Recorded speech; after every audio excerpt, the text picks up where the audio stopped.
ఇది రవి కుటుంబం. తను రవి భార్య దుర్గా, అలాగే తల్లి పద్మ. రవి తల్లికి ఎన్నో ఏళ్ల క్రితమే పక్షవాతం వచ్చింది. అప్పట్నుంచి ఆవిడ మంచం మీదే ఉంది. చూడమ్మా, ఇవాళ నేను ఏం తీసుకొచ్చానో చూడు. బాగుంది మామిడికాయ. ఇది నువ్వు నా కోసం తెచ్చావా లేక దుర్గ కోసమా? నువ్వు మరీనమ్మా, మామిడికాయ నీకు బాగా ఇష్టం కదా, అందుకే నీకోసమే తీసుకొచ్చాను. రవి ఒక టాక్సీ డ్రైవర్. ఇక ఇవాళ తను తన సొంత టాక్సీని కొనుక్కున్నాడు. దుర్గా టాక్సీకి పూజ చేస్తోంది. దుర్గా కొబ్బరికాయ కొట్టింది. అరే అరే, కాస్త మెల్లగా, అద్దం బద్దలైపోతుంది. మీరు మరీను. సరే పద, ఈ టాక్సీలో సరదాగా అలా తిరిగొద్దాం. రవి ఇంకా దుర్గా టాక్సీలో తిరగడానికి వెళ్లారు. టాక్సీ నడపడం చాలా కష్టమైన పని అయ్యుంటుంది కదా? అదేమీ లేదు, చాలా సులువు. నువ్వు కూడా నేర్చుకోవచ్చు. వద్దు బాబు వద్దు, చుట్టుపక్కల వాళ్ళు ఏమనుకుంటారు? ఏమంటారు? నేను నీకు కారు నేర్పిస్తున్నాను అనుకుంటారు. సరే ఇలా చూడు, దీన్ని స్టీరింగు అంటారు. కుడికాలు కింద చూడు, దీన్ని ఎక్సలేటర్ అంటారు. దానివల్లే కారు నడుస్తుంది. రవి దుర్గకి కారు నడపడం నేర్పించాడు. రవి దుర్గని ఒక ఖాళీ మైదానానికి తీసుకువెళ్లాడు. ఇక అక్కడ తను దుర్గని డ్రైవింగ్ సీట్లో కూర్చోపెట్టాడు. దుర్గ భయపడుతోంది. మెల్లమెల్లగా రవి దుర్గకి కార్ నేర్పించాడు.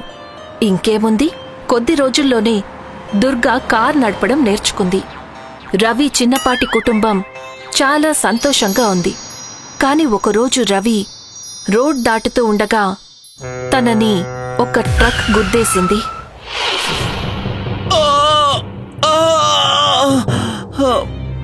పాపం రవి ఇక మీదట నడవలేడు. రవి ఇంకా దుర్గకి బోలెడంత కష్టం వచ్చిపడింది. కొద్ది రోజుల తరువాత రవిని ఇంటికి తీసుకొచ్చారు. పాపం ఇక తను ఏ పని చెయ్యలేడు. ఇలా చేశావేంటి భగవంతుడా? ఇప్పుడు నన్ను, నా కుటుంబాన్ని ఎవరు చూసుకుంటారు?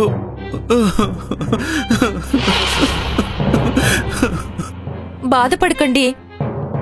సాయంత్రం నాకనిపిస్తోంది టాక్సీని అమ్మేయటమే మంచిదని. కొద్ది రోజుల పాటు మనకి ఖర్చులకు సరిపోతుంది. వద్దొద్దు. మరేం చేద్దాం? టాక్సీ నేను నడుపుతాను. కానీ బహుశా మీరు ఇందుకే నాకు డ్రైవింగ్ నేర్పించారేమో.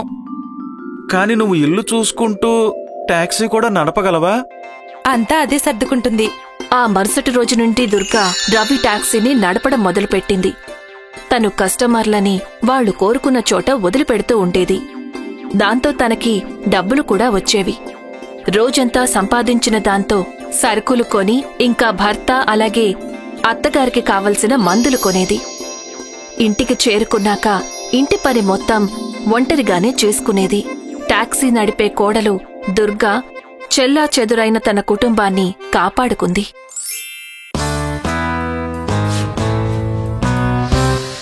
ఆరేళ్ల భాను తల్లిదండ్రులు ఇద్దరూ పోలీసువాళ్లే. భాను అమ్మా నాన్న డ్యూటీకి వెళ్తూ ఉండగా, అమ్మా నాన్న బాయ్, త్వరగా తిరిగిరండి. అలాగే నాకోసం ఒక ఏరోప్లేన్ తీసుకుని రండి. అలాగే బాబు, తప్పకుండా తీసుకొస్తాను. అలాగే నువ్వు అమ్మమ్మను తాతయ్యను ఎక్కువగా ఇబ్బంది పెట్టకు, సరేనా? అల్లరి చెయ్యను. నువ్వు ప్యాంట్లో సూసు మాత్రం పొయ్యొద్దు. నీకెప్పుడు సూసు వచ్చినా తాతగారు వాళ్లకి చెప్పాలి. అలాగే అమ్మా, చెప్తాన్లే. భాను తన నానమ్మతో గార్డెన్లో దొంగ పోలీస్ ఆడుతూ ఉంటాడు. భాను చెట్లల్లో దాక్కుని ఉంటాడు. కాని తన నానమ్మ చూసేస్తుంది. పట్టేసుకున్నా, నేను భానుని పట్టేసుకున్నాను. నాన్నమ్మ, ఈసారి మీరు దొంగగా ఉండండి. నేను పోలీసునవుతాను. మీరు దాక్కోండి, నేను మిమ్మల్ని వెతుకుతాను. అలాగే. నువ్వు పెద్దయ్యాక ఏమవ్వాలనుకుంటున్నావు? నేను పెద్దయ్యాక అమ్మా నాన్నల్లాగా పోలీసు కావాలని అనుకుంటున్నాను. కాసేపటి తరువాత భాను వాళ్ల అమ్మా నాన్న తిరిగి వస్తారు. హే హుర్రే, అమ్మా నాన్న వచ్చేశారు. నాన్నా, మీరు నా కోసం ఏరోప్లేన్ తీసుకొచ్చారా? తెచ్చా నాన్నా. ఇదిగో నీకోసం ఏరోప్లేన్. అత్తయ్య, వీడు సూసు చేయలేదు కదా? భాను తన తాతగారితో పార్క్లో ఆడుకోవడానికి వెళ్తాడు. తన తాతగారు తన పొడవుని పెంచే ఉయ్యాలలో ఎక్కిస్తారు. చూడు, ఒకవేళ నువ్వు కూడా మీ అమ్మా నాన్నలాగా పోలీస్ అవ్వాలని అనుకుంటే నువ్వు ప్రతిరోజు ఇలాగే వేలాడుతూ ఉండాలి. ఒకరోజు భాను వాళ్ల అమ్మా నాన్న కారుకి యాక్సిడెంట్ అవుతుంది. పాపం వాళ్ళిద్దరూ చనిపోతారు. భాను వాళ్ల నానమ్మ తాతయ్య భానుని పెంచి పెద్ద చేస్తారు.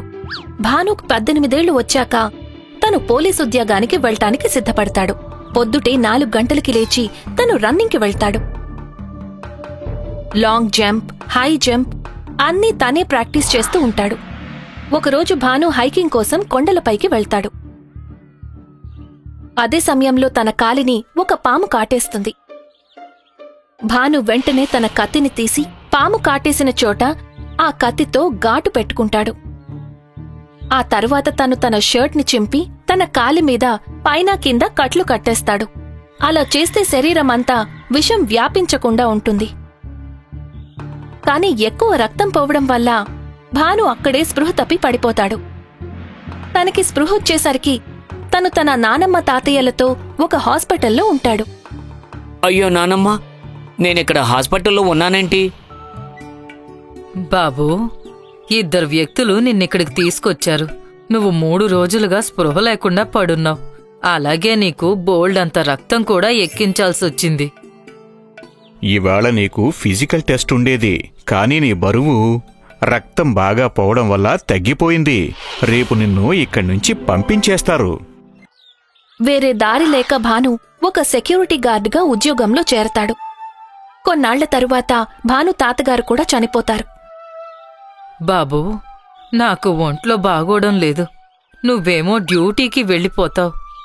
ఇక్కడ నాకు వంట వండి పెట్టేవాళ్ళెవ్వరూ లేరు. అలాగే నన్ను చూసుకునేవాళ్లు కూడా లేరు. నువ్వు పెళ్లి చేసుకో. ఇంట్లోకి ఒక అమ్మాయి వస్తే కాస్త నాకు పనుల్లో సహాయంగా ఉంటుంది. ఒకరోజు భాను తన నానమ్మతో కలిసి ఒక అమ్మాయిని చూడ్డానికి వెళ్తాడు. అమ్మా, ఇంతకీ నువ్వు ఏం చదువుకున్నావు? అది నేను బిఏ చదువుకున్నాను. బాబూ భాను, నీకు అమ్మాయి నచ్చిందా? అవును నానమ్మా.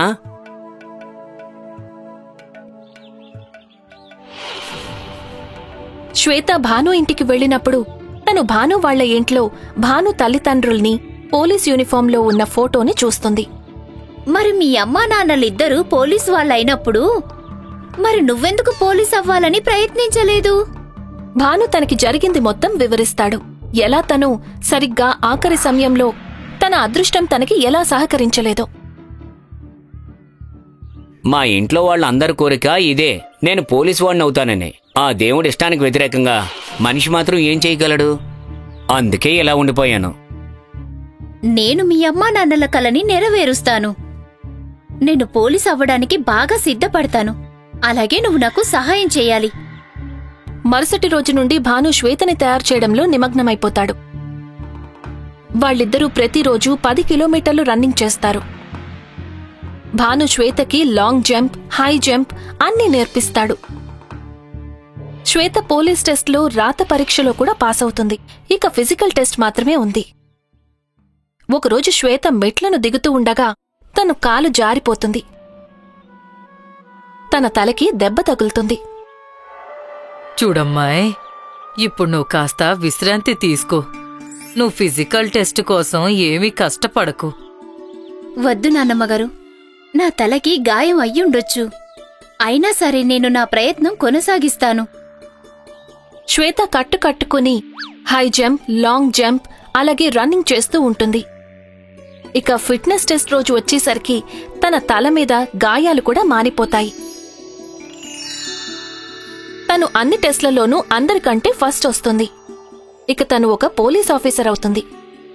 శ్వేత, నాకు నీ మీద చాలా గర్వంగా ఉంది. నిజంగా నువ్వు ఎన్ని సమస్యలు ఎదుర్కొన్నప్పటికీ ఒక పోలీస్ కోడలిగా అందర్నీ బాగా మెప్పించావు. మిత్రులారా, ఈ కథ నుండి మనం నేర్చుకున్నదేమిటంటే, మనం మన టార్గెట్ని పొందాలి అనుకున్నప్పుడు మనకి కొన్ని కష్టాలు కూడా వస్తాయి. మనం ఆ కష్టాల్ని చూసి బెదిరిపోకుండా మన ప్రయత్నాన్ని కొనసాగిస్తూ ఉండాలి. అప్పుడే మనల్ని విజయం వరిస్తుంది.